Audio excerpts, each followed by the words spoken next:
नारायण नारायण नारायण।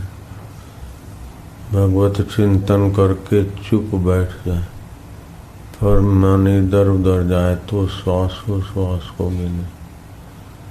कितना भी बलवान पहलवान है, लेकिन विवेक वैराग्य का अभ्यास किए बिना दुखों का अंत नहीं होगा। भगवत प्राप्ति कठिन नहीं है, लेकिन अभ्यास और वैराग्य की कमी है। इसलिए भगवान ने कहा अभ्यास न तु कौन्तेय वैराग्येण गृह्यते। कितना देखेंगे, कितना भोगेंगे, कितना खाएंगे, कितना संभालेंगे, आखिर शरीर तो मौत की तरफ जा रहा है। इस मरने वाले शरीर से ममता हटाना और अमर आत्मा में प्रीति लगाना, उसमें भगवान के नाम का सुमरण, श्वासोश्वास में भगवत नाम, और अभ्यास करें। बार बार जो विषय विकारों में गिरे, अब अभ्यास करें। इस्लाम धर्म में एक सूफीवाद है। सूफीवाद की साधना है तौबा। कई जन्मों तक अल्लाह ताला हम पैदा हुए और मरते रहे। आँखों को कई दीदार कराए, लेकिन आँखों ने भी तसल्ली नहीं दी। अल्लाह ताला तौबा।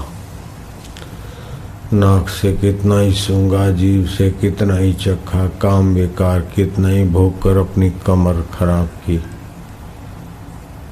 तौबा अल्लाह ताला तौबा, मुझे विकारों से बचा, मुझे पाप से बचा। तौबा अल्लाह तौबा, प्रभु तौबा। अपन बोलते भगवान की पुकार अथवा शरणागति। शरणागति अथवा पुकार अथवा भगवत प्रीति, सबका फल है दुखों से छूट जाए सदा के लिए, परम सुख हृदय में प्रकट हो जाए। एक फकीर ने लिखा है कि मैंने तो 70 बार तौबाएं की,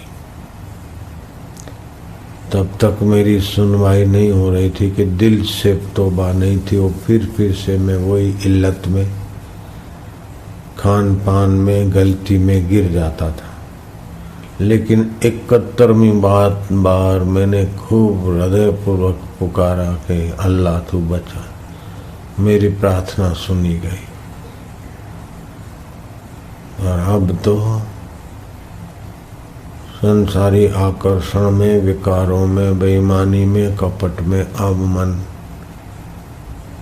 नहीं भागता।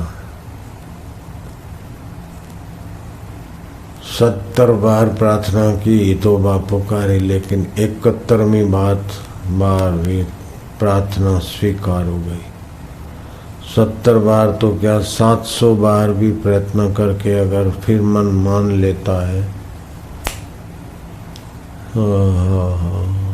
पतन से बचता है, की हुई गलती नहीं दोहराता है, अपने बल का दुरुपयोग नहीं करता है, दूसरे के अधिकार को नहीं छीनता है, तो उस आदमी का कल्याण हो गया।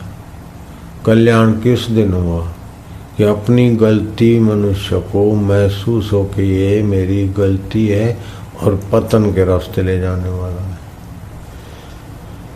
कोई भी हठ, कोई भी आसक्ति, कोई भी विकार को पोषण, ये गलती है, ये समझ में आ जाए। ईश्वर प्राप्ति नहीं हुई तब तक गलतियों के साथ समझौता न करे, गलतियों को गहरा न उतारे, भगवान को प्रार्थना करे। तौबा तौबा। तो 3 प्रकार की तौबाएं होती है। एक तो तौबा होती है कि पाप ताप से बचा दे, पाप ताप से बचा दे, गंदी आदतों से बचा दे, गंदे कर्मों से बचा दे। दूसरी होती है भगवान को प्रार्थना पहली प्रार्थना में ये भी होता है कि जाने अनजाने हमने न जाने किस किस जन्म में क्या क्या कर्म कर डाले हैं, उन कर्मों की भी मुझे सजा न मिले। तौबा तौबा। अभी के कर्म और पहले के कर्मों से तौबा पुकारे। एक दूसरी तौबा है कि अपनी रहमत दे, अपनी कृपा दे। मैं अपने बल से तुझे नहीं पा सकता हूँ अथवा दुखों से नहीं छूट सकता हूँ। निर्बल के बलराम हरि शरणम हरि शरणम।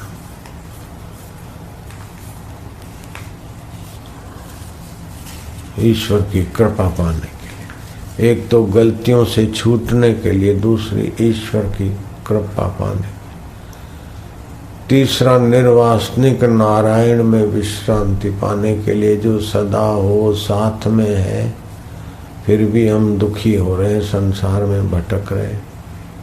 और संसार की चीजें कोई लेके गया नहीं तो उसके लिए बेईमानी क्यों करें, कपट क्यों करें, उसके लिए चिंता क्यों करें, लापरवाही से समय बर्बाद क्यों करें, तत्परता से सेवा करके कर्म को योग क्यों न बनाए। बल का दुरुपयोग करते हैं वे लोग बार बार बीमार हो जाते हैं। बल का दुरुपयोग करते हुए लोग बार बार दुखी, चिंतित, विफल हो जाते हैं। तो दूसरी तौबा है कि बल का दुरुपयोग न हो, दूसरे के अधिकार को न छीने और माने हुए में दृढ़ विश्वास रखे। हमारी श्रद्धा, हमारा यकीन बना रहे। जब तक जी में जान है, तन में प्राण है, मेरी प्रीति श्रद्धा तेरे तरफ दृढ़ रहे परमात्मा। मस्क गुना हे दयालु प्रभु रक्षमाम। हे देव सतबुद्धि दे, तेरी प्रीति दे। इस प्रकार। और तीसरे प्रकार की तौबा है कि मेरे को निर्वासनिक नारायण अपना आत्म स्वरूप का दान दे। दोबारा मरूं और जन्मूं नहीं, माता के गर्भों में पड़ूं नहीं। शरीर को मैं मानकर संसार की आसक्ति करके मैंने कई जन्मों में भटकाने वाली वासना पाली। तो कर्म बंधन और वासना से तौबा, उसकी कृपा पाने के लिए तौबा और प्रार्थना है। तीसरी है कि उसके स्वरूप में अपनी मैं को मिटा दे। मेरी मैं तेरे से अलग न रहे। जैसे पानी की तरंग सागर है, ऐसे ही जीवात्मा परमात्मा का अमृत पुत्र है। मैं भटक रहा हूँ। हे नाथ, हे प्रभु दयालु देव, ये कच्चे मित्र और कच्चे सखे सहेलियों के बीच पक्का परमात्मा मित्र पद छूट रहा है। अपने में स्थित कर परमात्मा। हे देव हमारा वाला। तीसरी बात, मेरा मैं तेरे से अलग ना रहे और मेरे शरीर में मेरा अहम, मेरे धन दौलत और संसार की नश्वर चीजों में अहम करते करते तो मेरे लाखों जन्म बीत गए। लाखों पिता उसके शरीर से पसार हुआ, लाखों माताओं के गर्भों में लटका, लाखों करोड़ों दोस्त बनाए, लेकिन फिर भी दुखों से नहीं छूटा।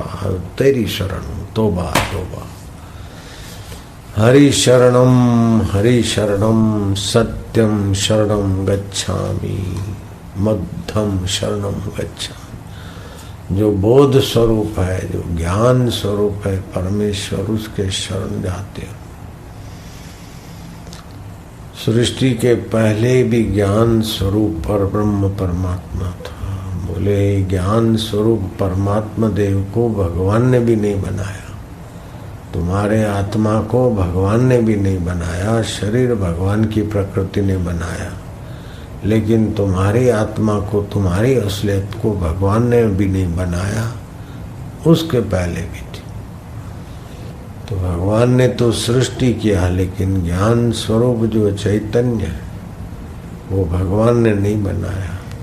क्योंकि सृष्टि अगर भगवान ने किया तो क्या भगवान ज्ञानी थे कि अज्ञानी थे? क्यों बोले अज्ञानी होगा तो कैसे बनाए, और ज्ञानी थे तो फिर ज्ञान तो पहले ही था। तो ऐसे ही ये शरीर के पहले तुम्हारा आत्मा ज्ञान स्वरूप था, सृष्टि के पहले परमात्मा ज्ञान स्वरूप है। अब भी परमात्मा ज्ञान स्वरूप है, चेतन स्वरूप है, आनंद स्वरूप है, सुख रूप है। ओम सुख स्वरूपाय नमः, ओम चैतन्य स्वरूपाय नमः, ओम शांतात्मने नमः, ओम परब्रह्म परमात्मने नमः।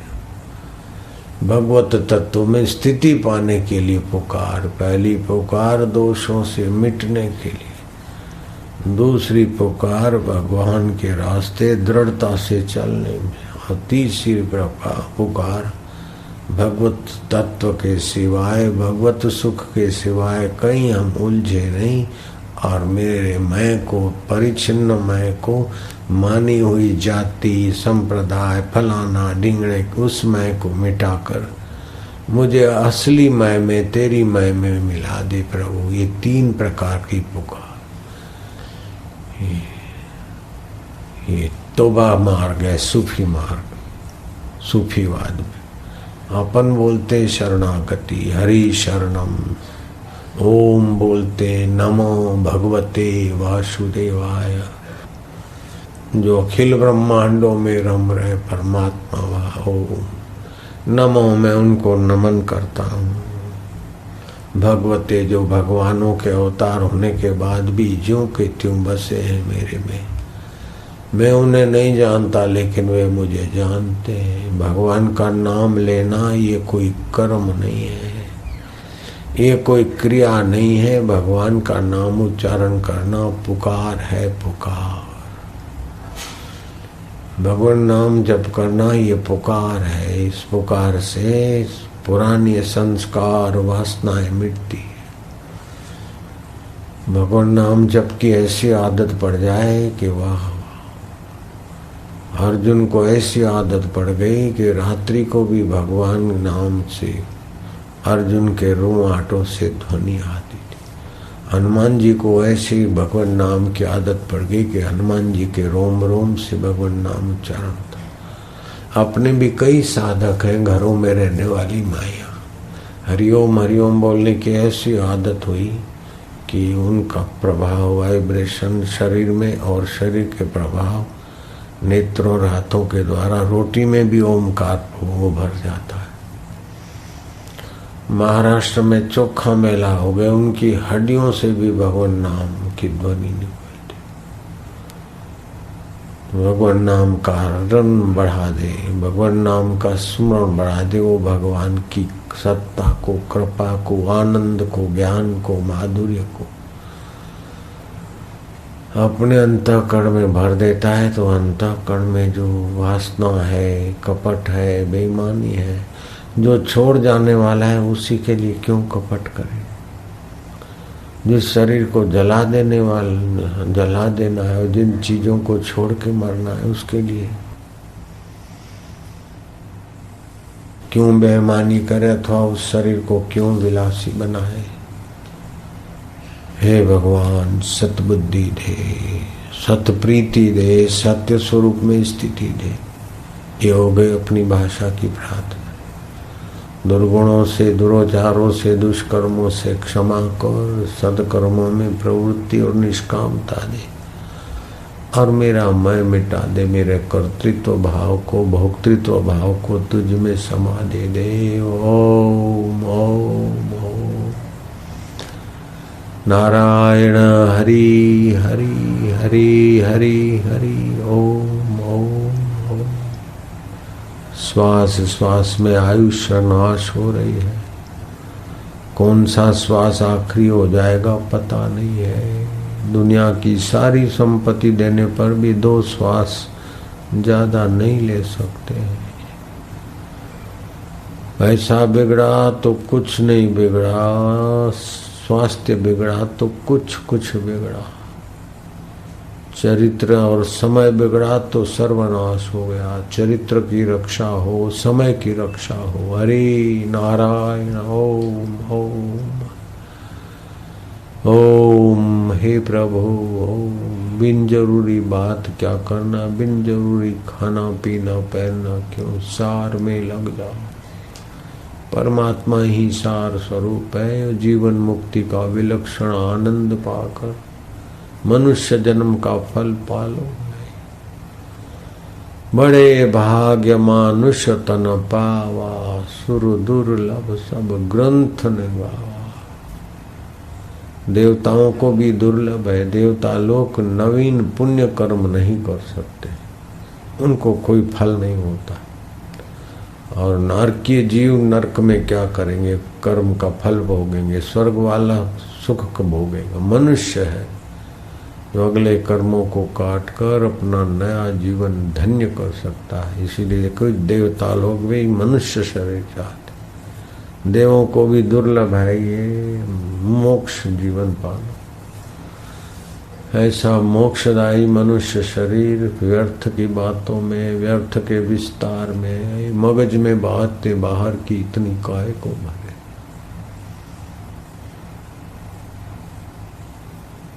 हाँ, जैसे हनुमान जी सेवा में तत्पर थे, लेकिन अपने लिए कोई बात हनुमान जी के हृदय में नहीं रहती थी।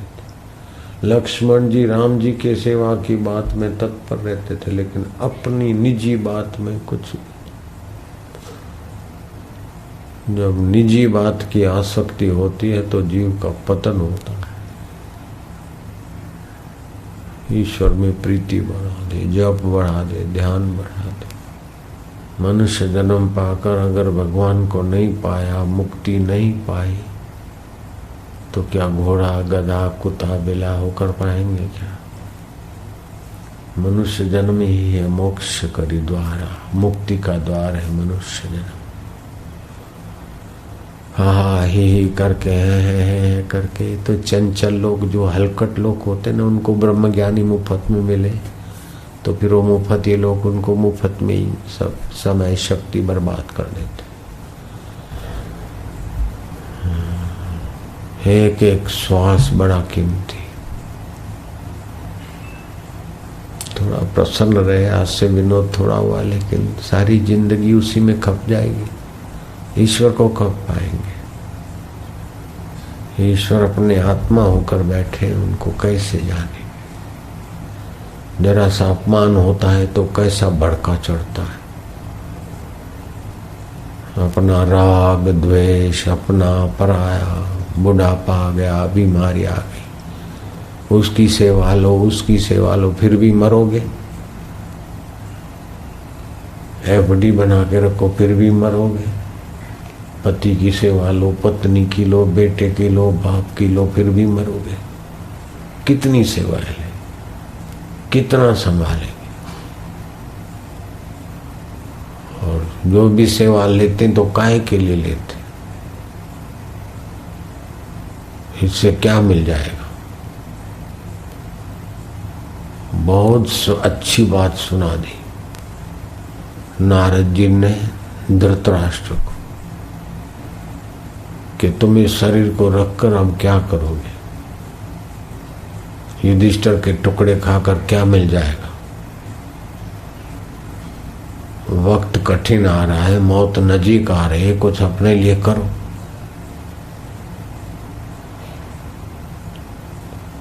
शरीर है पर और आत्मा है स्व। स्व के लिए नहीं किया और पर के लिए कितना भी करो तो दुर्योधन और उनके भाई मर गए तो तुम कौन से अमर हो जाओगे? तो उनका शोक कर रहे हो। सब अपने अपने भाग्य से प्रारब्ध से आते और चले जाते। मरता एक और शोक दूसरा कर रहा है। तुम्हारे ऊपर मौत पड़ी है, उसका शोक करो ना कि कब आए। जैसे वो कबूतर दाना चुगता और बिल्ली झपेट लेती है। चूहा कुछ खोजता है खाने को और बिल्ली झपट लेती है। मेढक अपना कुछ खाता है, टेटे कर रहा, एकाएक सांप उसको पकड़ लेता। सांप तो है, सांप के मुंह में तो है मेढक, लेकिन मेढक फिर और मच्छरों को अपने मुंह में पकड़ने की कोशिश कर रहा है। ऐसे ही तुम मूर्खता से क्यों समय बर्बाद कर रहे? धृतराष्ट्र को खरी बात सुना दी नारद जी। एक रात को धृतराष्ट्र चुपचाप महल छोड़कर चले गए। अंधे थे, वो पतिव्रता स्त्री उनकी, पति नहीं देखते तो मैं क्यों आंखें खोलूं। पट्टी बांधी हुई गांधारी। संजय को साथ लेकर कुंता जी ने कहा मैं भी फिर यहाँ क्यों रहूंगी महल में।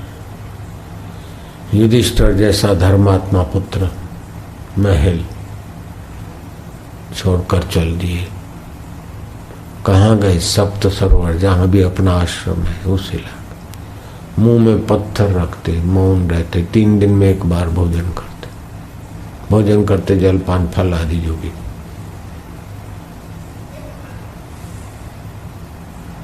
ईश्वर चिंतन में लग गए। जरा सा नारद का सत्संग सुना, धृतराष्ट्र सूरदास थे, घर छोड़ के चले गए, महल छोड़कर चले। कुंता महारानी थी, गांधारी धृतराष्ट्र की पत्नी थी। संजय सब छोड़ के चले गए। ईश्वर के सिवा कहीं मन नहीं लगा, चुपचाप साधन में लग गए। ऐसे 5 पांडव राज्य छूटे, उसके पहले मौत आए, उसके पहले 5 पांडव राजपाट छोड़ के चले गए स्वर्गारोहण ईश्वर की तरफ। कौशल्या, राम राज्य हुआ, फिर थोड़े दिन में कौशल्या जी ने कहा अब हमको जंगल में भेज दो।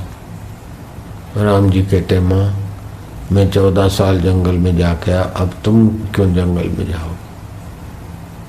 बोले यहाँ तो घर में राग द्वेष रजो तमो अथवा भोग प्रधानता होती है घर में। हम अब आत्मयोग साधने के लिए श्रृंगी ऋषि के आश्रम में जाना चाहते। राम जी ने कहा माँ तुम्हारी अब बहुत जरूरत है, पिताश्री नहीं है, राजकाज के बोझिले गहरे कोई प्रश्नोत्तर होंगे अथवा कोई बोझे से भरा होगा मन, तुम्हारे गोद में सिर रखूंगा, तुम्हारा वरदस्त मिलेगा माँ, विचार विमर्श में तुम्हारी सलाह मिलेगी।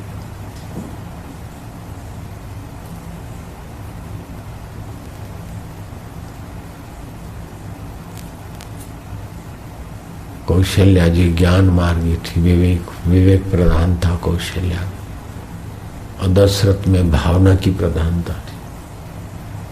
तो विवेक की प्रधानता वाले को वैराग्य होता है, भाव की प्रधानता वालों को प्रेमा भक्ति, उसको भी आसक्ति तो मिटानी होती। चाहे भाव की प्रधानता हो चाहे विवेक की प्रधानता हो, लेकिन संसार की आसक्ति तो दोनों की मिटती। और भगवत सुख, भगवत शांति और भगवत पद दोनों को ही मिलता है। तीसरा होता है कर्म योगी का विवेक। कर्म करे लेकिन अपने मरने वाले शरीर के लिए न करे। कर्म करने के वेग मिटाने के लिए बहुजन हिताय बहुजन सुखाय कर्म कर लिया। फल अपने तरफ नहीं घसीटे, नहीं तो भोग में गिरेंगे, फल दूसरे की तरफ। तो अपने को तो जो चाहिए वो स्वतः सिद्ध है। अपने को चाहिए सत्य चित्त आनंद, हो तो स्वतः है अपन। कर्म से जो मिलेगा असत जड़ दुख रूप ही मिलेगा। अपने कर्म का फल चाहेंगे तो, और फल नहीं चाहेंगे तो सत्य चित्त आनंद प्रकट हो जाए। तो जो निष्काम भाव से सेवा करते हैं वो सकामियों से बहुत बहुत ज्यादा ऊंचा पद पाते। तो कौशल्या कहते हैं कि अब मुझे भेज दो। कैकेयी ने भी कहा, सुमित्रा ने। राम जी, बालक पैदा होता है मूढ़ता होती, कुछ समझदार होता है तो समझता है मुझे खिलौनों की जरूरत है, पढ़ने की जरूरत है। और युवा युवती होते तो पति पत्नियों की जरूरत है। और फिर बुढ़ापा आता है तो मूढ़ता से मानते कि मेरी परिवार को जरूरत है। तो जीवात्मा की असली जरूरत है अपने परमात्मा को पाए, दुखों से छूट जाए, कष्टों से छूट जाए, जन्म मरण से छूट जाए, कर्म बंधन की वासनाओं से छूट जाए, निर्वासनिक नारायण तत्व को पाकर अमर पद को पाले, इसलिए राम तुम देर न करो। राम जी गदगद कंठ कहते, माँ पिताजी कहते थे कि आपको व्यवहार का ज्ञान तो है, लेकिन परमार्थ का, विवेक का, धर्म का सूक्ष्म रहस्य काल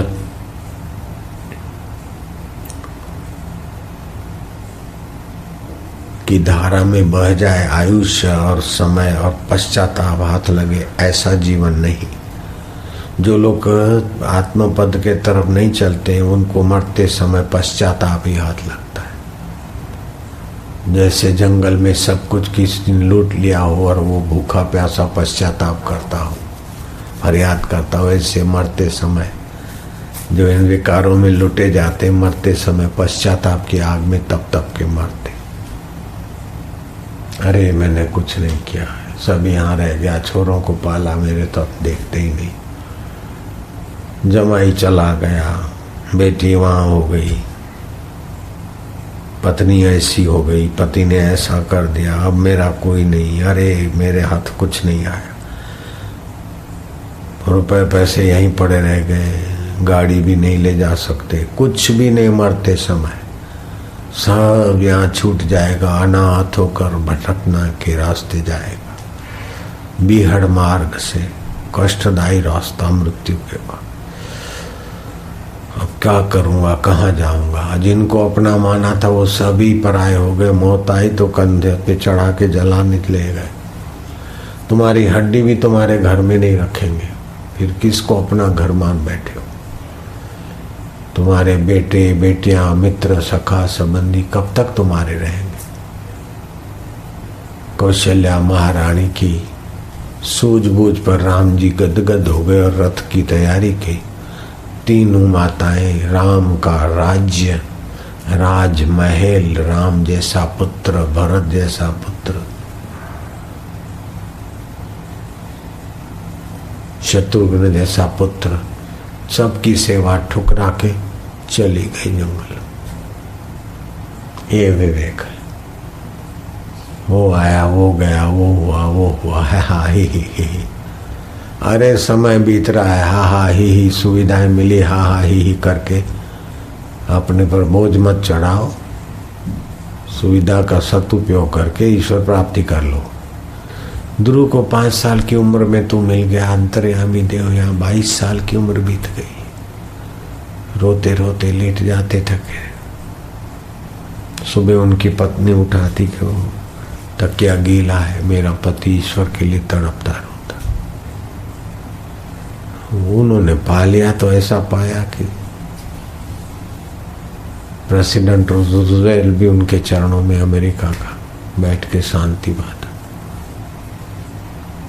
मीरा रोती थी रातें, हम भी रातें रोते थे, हा ही नहीं करते थे।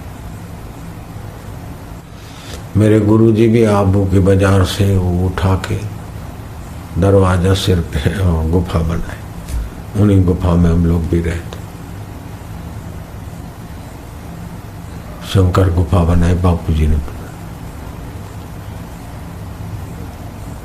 विरक्त महापुरुष थे, लेकिन अपने समय का सदुपयोग। कड़ियो आयो मजूर नो घुराए, मां आया ना साईं जिन पाण दीवाल खड़ाए। ऐसे ऐसे महापुरुषों ने कितनी तपस्या किया, और अपन लोग उनकी तपस्या का क्या फायदा उठा रहे, क्या कर रहे?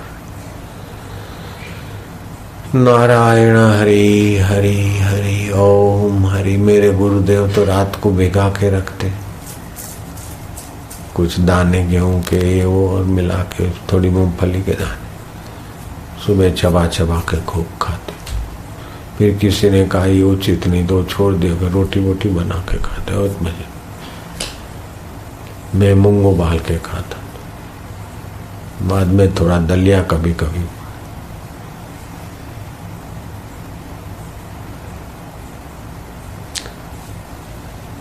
लाइट भी चाहिए, पानी भी चाहिए, कपड़े टिप टाप चाहिए, भोजन भी चाहिए, चटनी भी चाहिए, फलाना भी चाहिए, लेकिन आखिर मौत आएगी, ये चाहिए चाहिए। पर के लिए कितना रखोगे, स्व के लिए क्या किया तुमने? तो प्रवृत्ति दो चीजों के लिए होती है, एक पर के लिए होती है, शरीर और छूट जाने वाले की, और दूसरी स्व के लिए होती है। आप स्व के लिए क्या किया और पर के लिए क्या। भौतिक उन्नति पर के लिए है और आध्यात्मिक उन्नति स्व के लिए है। कर्म का फल चाहना पर के लिए और कर्म निष्काम भाव करना स्व के लिए।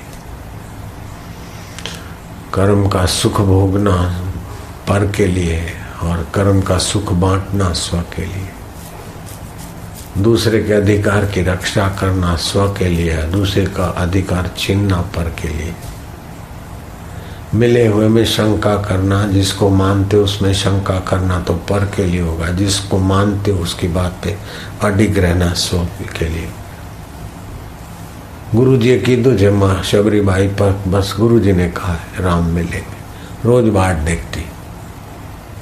हमको गुरु जी ने कह दिया डीसा में तो बस फिर बात ही पूरी हो गई। 7 साल एक दिन भी रहना मुश्किल ऐसी जगह पे गुरु जी के आगे 7 साल रहे तो अपनी इच्छा छोड़ दिया। अब भगवान की या गुरु की इच्छा तो आपने स्व के लिए कल्याण कर लिया, लेकिन अपनी इच्छा के अनुसार आपको सुविधा चाहिए, नहीं तो भागते फिरते तो आप पर के चक्कर में आ गए। मेरी हो सो जल जाए, गुरु की हो सो रह जाए, प्रभु की हो सो रह जाए। आजकल होता क्या है, सब अपनी इच्छा पूर्ति के लिए मेरे पास आते, हमारी इच्छा के अनुसार ईश्वर प्राप्ति के तरफ नहीं जाते। उनको जैसा अच्छा लगे ऐसे दर्शन धक्का धक्की सब अपनी इच्छा के अनुसार इधर इकट्ठे हो, कोई जरूरत नहीं। जिनको रुकना है, बैठना है, भजन करना है तो करो, बाकी पर के लिए परेशान होना है तो चले जाओ। संसार का जो मिलेगा पार होगा और भगवान के लिए जो करोगे स्व होगा। तो 2 प्रकार की उन्नति होती है, स्व के लिए, पर के लिए। शरीर के लिए कितना भी तुम सुख सुविधाएं खोजते मरोगे तो पर के लिए होगा। शरीर पर है, आत्मा स्व है। और आत्मा प्राप्ति के लिए कितनी भी सेवा जप तप करोगे स्व हो जाएगा। उसमें विवेक करोगे स्व हो जाएगा। वैराग्य करोगे तो स्व के लिए हो जाएगा। विवेक का अनादर किया तो आप पर की परेशानी में फंसोगे। विवेक का आदर करो, वैराग्य का आदर करो, भगवान नाम आदर पूर्वक जपो, पुकारो प्रभु ओम ओम हरि नारायण नारायण। जगत की किसी परिस्थिति की, किसी चीज की, मान की इच्छा या किसी के लिए अंदर में द्वेष है तो आप गुलाम है, गुलाम दास है। आपके पीछे न जाने कितनी वासनाएं, कितने दुख लगे रहेंगे। किसी के लिए भी हृदय में द्वेष नहीं रखो, किसी चीज के लिए राग न रखो, लग जाओ बस। ओम हरि हरि हरि। जो अपना कल्याण करने वाले का उपकार नहीं मानते वो अपने आप के ही शत्रु होते। जो हमारा मंगल चाहते और हम उनके लिए फरियाद करें तो हमारे को बड़ा भारी पाप लगता। हमारे गुरु जी हमारा मंगल चाहते और हम हमारे गुरुदेव के लिए हृदय में फरियाद रखते तो हम तो तबाह हो जाते। कभी डांट पड़ती थी या कभी इधर उधर होता था, लेकिन फरियाद क्यों करें? तारणहार के लिए फरियाद, डूब मरो फिर। जो सतगुरु तारणहार है उनके लिए मन में कपट आ जाए, बेईमानी आ जाए, फरियाद आ जाए, उस आदमी को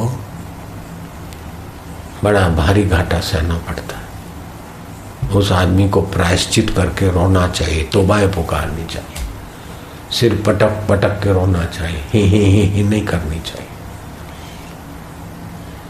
भगवान का नाम बार बार लो, ये पुकार पुकार, फिर परमात्मा रक्षक होता।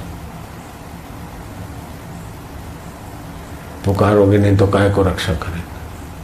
अपने हेकड़ी से चलोगे तो वो क्या करे? जाओ करो करो भरो, नियम है।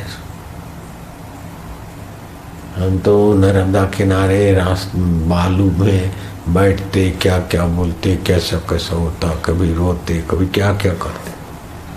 फिर भी संतों का संग, गुरु का संग कितना तत्परता से, और उनकी आज्ञा में अपने को बिल्कुल बांध के रख दिया, तभी अपना कल्याण हुआ।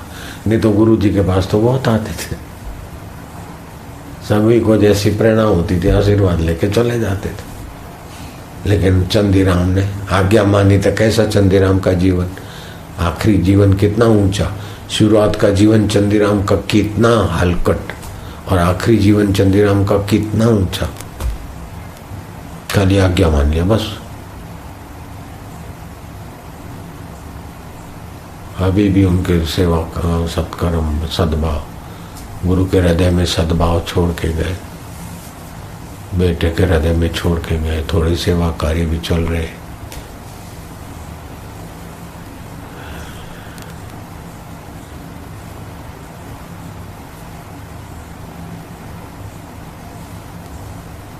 द्वेष राग ये हो तो एक पर के लिए होता है, दूसरा स्व के लिए होता है। आध्यात्मिक उन्नति स्व के लिए है, भौतिक उन्नति पर के लिए।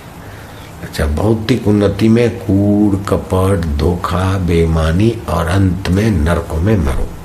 आध्यात्मिक उन्नति में परोपकार सेवा तत्परता और अभी भी आनंदित और अंत में परब्रह्म परमात्मा में एकाकार हो जाओ। ये है रिजल्ट। कर्मयोग का फल क्या है कि परमात्मा जीवन मुक्ति, और कर्म भोग का फल क्या है कि परो सरो नरकों में जाओ। मनोवैज्ञानिक से पूछें कि आदमी अपराध कब करता है, मनुष्य बुरी कामनाओं में कब पड़ता है, बुरे कर्म कब करता है, बोलो। कोई सच्चा मनोवैज्ञानिक होगा, ईमानदार मनोवैज्ञानिक होगा तो वो बोलेगा कि जब वो नीरस होता है उसका जीवन, तब वो अपराध करता है। काम विकार में, शराब में, सुंदरी में, सुरा में, चुगली में, नीरसता मिटाने के लिए चुगली का काम करता है।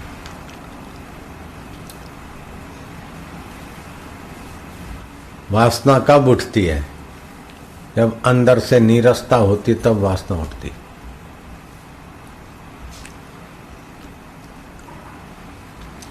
तो महापुरुष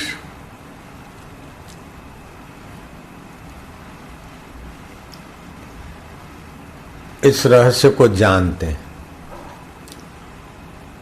कि काल्पनिक रस पाने के लिए, नीरसता मिटाने के लिए शराब कबाब चुगली गपशप, अपने घर में रस नहीं आया तो पड़ोस के घर में चली गई, क्या बनाया है, मैंने तो दाल बनाई है और मैंने सब्जी भी बना ली, अब सोच रही थी कि रोटी बना दूं कि हलवा बना दूं, तो मैं जरा ऐसे लटार मारने आ गई। क्यों गई लटार मारने, अपने घर में रस नहीं आ रहा था। ठीक बात है, मजा नहीं आ रहा था। तो नीरसता मिटाने के लिए, सरसता लाने के लिए कई उपाय कर करके लोग आखिर थक के मर जाते, निराश होकर, दुखी होकर, विफल होकर। कामना कब उत्पन्न होती है, और पति पत्नी शादी भी किया तो काम विकार किस दिन भोगते, जब नीरसता होती है तब, सरसता के लिए। और रस मिलता है क्या, थोड़ी देर रस मिला काम विकार का, बाद में घोर नीरसता आती। तो दुनिया के कोई भी पाप कर्म कहो, वासना प्रेरित कर्म कहो, इंद्रिय लोलुपता कहो, सारी की सारी मूल में नीरसता से उत्पन्न होती है। अगर कोई अक्ल वाला विज्ञानी होगा, मनोवैज्ञानिक होगा, चिकित्सक होगा तो इस बात को मानेगा ही। अगर नहीं मानता है तो या तो बदमाश है या तो बेवकूफ है। समझ गए। अब नीरसता मिटाने के लिए, सरसता लाने के लिए जॉक्स ये करते हैं, पिक्चर देखते हैं, क्या क्या करते हैं, सब आ गया, सारी दौड़ धूप है रस को पाने के लिए। सारी दौड़ धूप रस को पाने के लिए है। क्यों कि परमात्मा रस स्वरूप है और जीवात्मा जो है ना वो परमात्मा का सनातन अंग है। तो परमात्मा रस स्वरूप हो तो ये नीरस इससे सहा नहीं जाता। एकाकी न रमते, नीरसता में कैसे रहेगा। तो फिर इन जीव बुद्धि के साथ, बुद्धि मन के साथ और मन इंद्रियों के साथ। तो इंद्रियां पशु धर्मा है, मन को खींच लेती है। और बुद्धि कमजोर है तो नीरसता मिटाने के लिए इंद्रियों के द्वारा रस खोज खोज के आदमी दुराचारी हो जाएगा, एड्स का शिकार हो जाएगा, ज्यादा पेटू हो जाएगा, चिंता भय शोक, और आखिरी में मरते समय घोर पश्चाताप हाथ लगेगा कि मैंने इसके लिए इतना किया, इसने ऐसा कर दिया, उसने ऐसा कर दिया, उसने ऐसा। फरियाद, निराशा, फिर किसी से बदले लेने के वैर से मरा तो वहाँ सर्प होगा या उसका बेटा बनेगा या उसका पशु बनेगा या कुछ बनेगा। राग से या तो द्वेष से जलता हुआ निराशा के आग में पचता पचता मर जाता है और फिर वही क्रम 84 लाख योनि में भटकाता है। तो इससे बचने का सुंदर उपाय है कि रस भी मिले, रस भी मिले, नीरसता भी मिटे और विकारों में भी ना गिरे। तो वो रस 4 प्रकार का है। एक तो उदारता का रस, जैसे द्रौपदी जंगल में रहती है, 14-12 वर्ष वनवास मिला है, कहाँ तो महारानी और कहाँ वन में भटके। फिर भी द्रौपदी के जीवन में इतनी प्रसन्नता और चमक थी कि रानियां पूछती थी कि तुम इतना कष्टों में भी इतनी प्रसन्न और हम महलों में रहते हुए भी दुखी क्यों। तो द्रौपदी ने कहा कि मैं दूसरों की सेवा खोज लेती हूँ तो मुझे औदार्य रस मिलता है। तुम भोगों के रस में नीरसता मिटाती हो। ये शब्द में द्रौपदी के द्वारा शब्द में व्याख्या कर रहा हूँ। उस कथा में इतना नहीं है नीरसता का टॉपिक, लेकिन दृष्टांत ही देता। तो वो विषय विकारों से नीरसता मिटाकर रस पाती है और ये सेवा के द्वारा औदार्य का रस पाती है। तो विकारों का रस पराधीन करता और औदार्य का रस स्वाधीन करता है। सेवा तो किया लेकिन बदले में कुछ चाहा नहीं, क्योंकि आपको परम रस चाहिए, वो तो अपना स्वभाव है।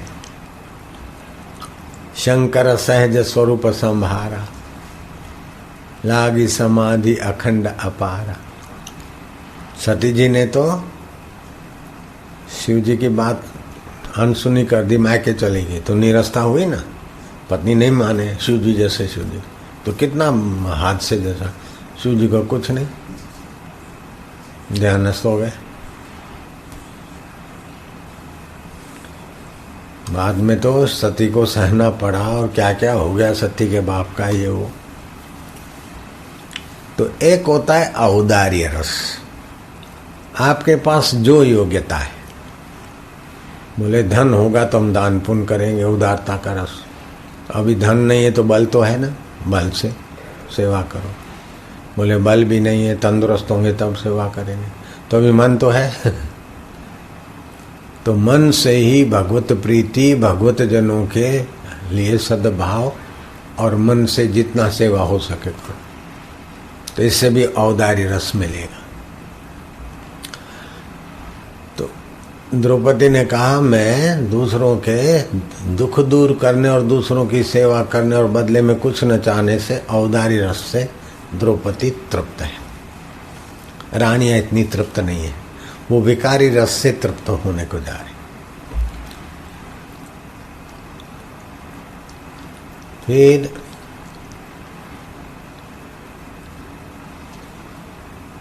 एक औदार्य रस है, दूसरा है शांत रस।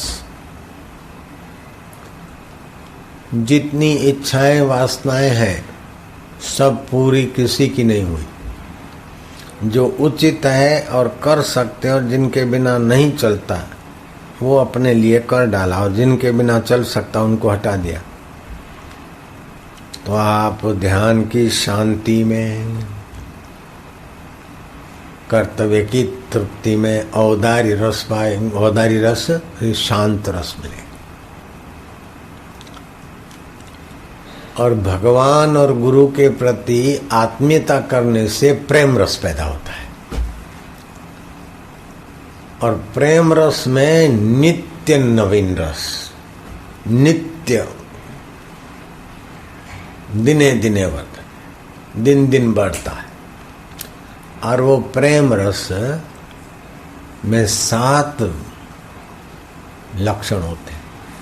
एक तो बढ़ता है, दूसरा उसमें नीरसता नहीं आती, तीसरा उसमें वक्रता होती है तो भी मजा आता है। सब फेंक दिया, जिसको गरज होगी आएगा, सृष्टि करता खुद लाएगा। ये वक्रता है प्रेम रस की। अथवा गोपियों ने कहा तुम नाचो फिर छाछ देंगे, ये प्रेम रस की वक्रता है। चौथा, प्रेमी के दोष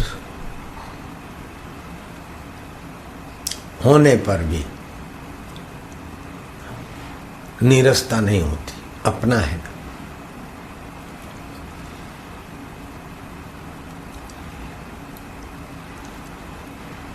और 5वां ये सद्गुण है कि प्रेम रस में दूरी नहीं, देरी नहीं। 5200 वर्ष बीत गए हैं श्री कृष्ण को, लेकिन मीरा का प्रेम रस भावना से कृष्ण को अपने नजीक पाता है, चित्र में पाता है। गुरु कहीं और शिष्य कहीं है। प्रेम रस में गुरु शिष्य की वार्तालाप हो जाती है, स्वप्न में दर्शन हो जाता है। अथवा जरा नजर की भावना होती तो नजर मिल जाती तो प्रेम रस उछलता है। तो प्रेम रस में दूरी नहीं होती, देरी नहीं होती, थकान नहीं होती, उबान नहीं होती, नित्य नवीन होता है। काम रस में थकान होगी, उबान होगी, धन रस में थकान होगी, उबान होगी, टेंशन होगा। तो नीरसता मिटाने के लिए न धन सार्थक साधन हुआ, न सत्ता सार्थक साधन हुई। सत्ता के बाद भी आदमी क्लबों में जाते, धन के बाद भी नीरसता मिटाने के लिए क्लबों में जाते, क्लब में जाने के बाद भी नीरसता मिटाने के बाद रंडियों के साथ नाचते, रंडियों के साथ नाचने के बाद भी नीरसता मिटाने के लिए रंडियों के साथ विकार का काम भी कर लेते। नीरसता मिटती नहीं है, जड़ता बढ़ती, पराधीनता बढ़ती, और भ्रम हो जाता है कि हम क्लब के बिना नहीं जी सकते, उसके बिना नहीं जी सकते, मेरी गर्लफ्रेंड के सिवा मैं नहीं जी सकता हूँ, मेरे को तो मैरिज करना पड़ेगा, रात को नींद नहीं आती मेरे को, यूं करते और सुसाइड हो जाते, आत्महत्या कर लेते, कई लड़कियां कई लड़के। तो खान पान का या सुविधा की कमी है ऐसी बात नहीं, सत्संग की कमी है, सच्ची समझ की कमी है। इसीलिए सारी सुविधा होने के बाद भी विकसित देशों के हाल बुरे हैं। 12.5 लाख कन्याएं स्कूल जाते जाते गर्भवती हो जाती, 13 साल से 19 साल तक। तो कैसी दुखद अवस्था है।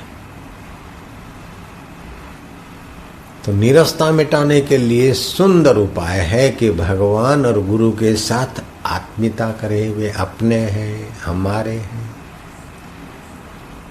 भगवत मंत्र गुरु के द्वारा मिला है, उसके जप से रस बढ़ेगा, जागृत होगा। नाम जप की महिमा गुरुवाणी में कही, नाम प्रसाद शंभु अविनाशी, साज अमंगल शिव जी का पैरवेश क्या है? अमंगल। मरे हुए जानवर का चमड़ा, मरे हुए मुंडों की, मनुष्यों की मुंडों की माला खोपरियों, शमशान की राख। और शिव जी के गहने गांठे क्या है? भुजंग, जहर उगलने वाले सांप। साज अमंगल, मंगल राशि। शिव जी के जो पहरवेश है वो तो सब अमंगल में है, लेकिन नाम रस में, स्वरस में इतने तृप्त है कि मंगलों की राशि हो गए। नाम प्रसाद नारद ही जाना, सुख सनकादि नाम रस माना।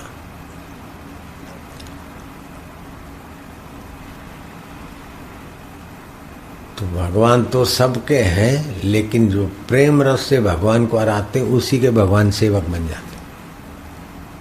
अर्जुन भगवान के साथ इतना प्रेमा भक्ति का और जब भगवान नाम लेता था कृष्ण का कि कभी नींद में अर्जुन के रुमाटों से, श्वास से कृष्ण और कृष्ण निकलता था। हनुमान जी का राम जी के प्रति इतना प्रेम था, इतना स्नेह था कि कितना भी कार्य आ पड़े कभी थकान नहीं लगती थी, क्योंकि प्रेमास्पद का कार्य। नहीं तो हनुमान जी जन्मजात ब्रह्मचारी, लंगोट के पक्के, और किसी की पत्नी खो गई, इसमें एमा मारू सु मने तो मंत्र आपो हूँ तो मारे जेन घरे भजन करीश। ऐसे स्वार्थी हनुमान जी होते हैं तो इतना जीवन हनुमान जी का विकसित नहीं होता। न स्वार्थी थे न पलायनवादी थे।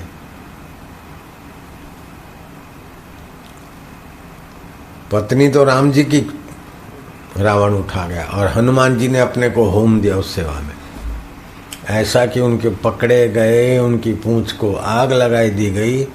फिर भी हनुमान जी ने ये नहीं कभी सोचा या कहा कि हाय रे मैं कहाँ झंझट में पड़ा, मारे शू आ रीते मारे राक्षसों साथे वेर लेવાની શું જરૂર છે? બૈરી એમ નહીં ગઈ અને મારે આ વેતાણ અહીં મારવાનું, આપણે તો માળા કરો એકાંતમાં જઈને રામ રામ કરીશું तो राम जी विफल हो जाते। मैनाक पर्वत ने देखा कि इतनी बड़ी समुद्र लांघने की यात्रा करके हनुमान जी थके होंगे, तो मैनाक पर्वत समुद्र से बाहर निकला कि मुझ पर रघुकुल की कृपा है, रघुवंशियों ने मेरे को मदद की है, काश रघुवंशियों की सेवा करने तुम जा रहे हो, मैं समुद्र से बाहर आया हूँ, मुझ पर थोड़ा विराम करो। तो हनुमान जी ने क्या कहा? आराम करने के लिए उतरा नहीं, आकाश में हनुमान जी खड़े रहे, मैनाक पर्वत पर पैर नहीं रखा। बोले नहीं नहीं मुझे थकान नहीं है, राम काज भी न कहाँ विश्राम, राम जी का कार्य करने निकला हूँ, विश्राम की क्या जरूरत है। तो प्रेमी को प्रेम रस में इतना छका रहता है कि कार्य की थकान भी ज्यादा नहीं होती। खैर शरीर को थोड़ा बहुत आराम देना पड़ता है, वो देते होंगे, दिया होगा, फरियाद नहीं होती। मेरा स्वभाव, मेरी प्रकृति ऐसी थी कि मैं नर्मदा किनारे एकांत गुफा में रहता था, अपने हाथ से भोजन बनाता था, अनुष्ठान करता। तो जब तक मालाएं पूरी नहीं हो तो मैं सोता नहीं था, और संख्या ज़्यादा थी तो माला करते करते रात्रि के 10, 11, 12, 1 बज जाता।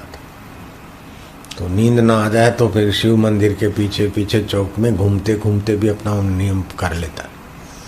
और मेरा अनुष्ठान बढ़िया हुआ है तो आज ऐसा हो तो जैसा मन में सोचता तो ऐसा मंदिर में जाता तो शिव जी के निर्माल्य गिर पड़ता, पार्वती जी के श्रृंगार से कुछ फूल या कुछ चीज़ गिर पड़ती। तो ये शुक्र माना जाता है कि देव आपकी पूजा या आपके साधन भजन पर प्रसन्न है, ये संकेत माने जाते।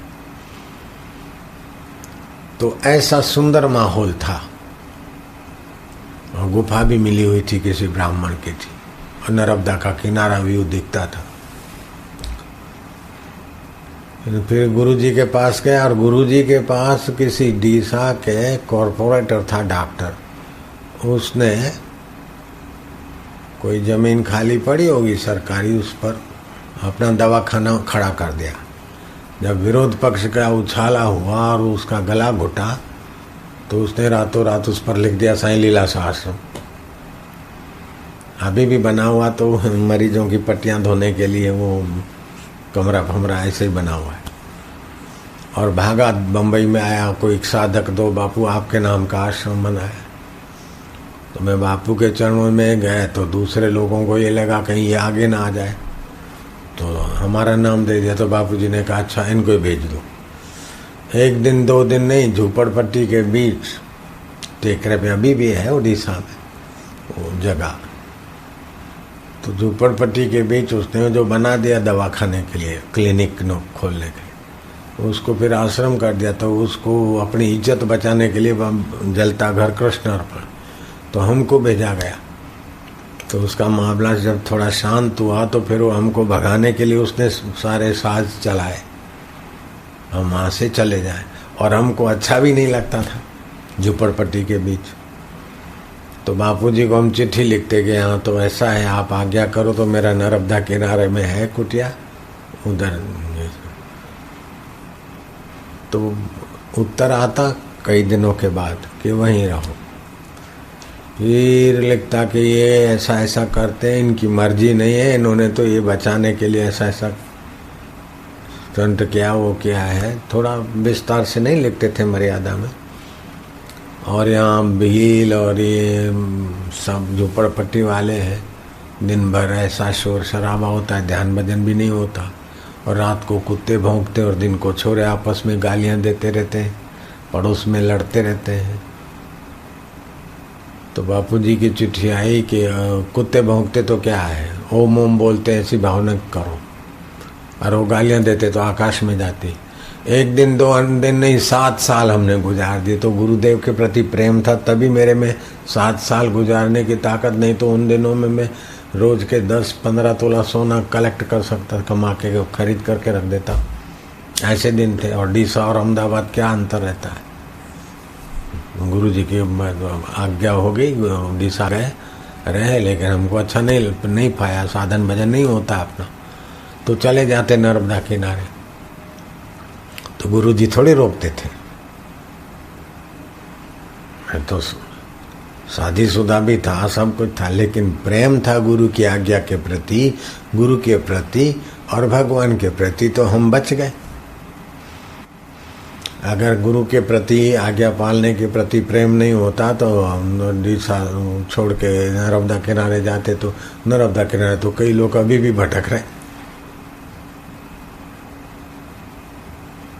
तो गुरु आज्ञा के प्रति जो प्रेम होता है वो बड़ी रक्षा करता है।